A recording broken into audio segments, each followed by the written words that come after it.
This misunderstanding manhwa is about an alien who escaped his job and went on to possess a human body. So this guy is an overworked, unpaid alien who's sick of his job. So he does what any sensible plot does.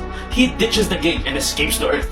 He possesses a human body in a world full of hunters, in a world full of monsters and dungeons, all that stuff.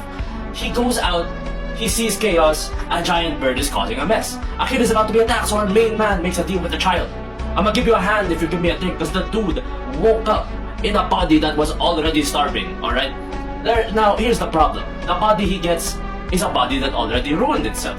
To cast spells, the alien needs is basically healthy lungs. That's all he needs to cast spells.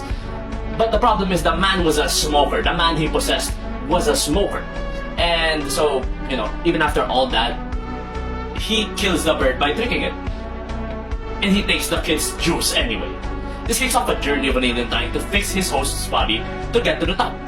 To enjoy what basically he couldn't when he was practically just still an alien corporate slave, All I have to say is that it's a well-drawn manhwa. It's pretty funny and, the misunderstandings are hilarious. The whole population sees this guy as a menacing mastermind, a hunter who intentionally hides his power, because most of the hunters who do that are criminals apparently. But deep inside, he is a smart alien who happens to be panicking inside because the things that, he wants to happen are not going according to his plan. It's a fun manhwa. It's definitely a sleeper pick. People don't talk about it as much, as much as other manhwas. It's not like, a super hit.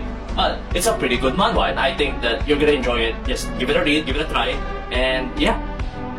If you enjoyed this one, give me suggestions on what to read down in the comments below. Please leave a like, leave a follow, and happy reading!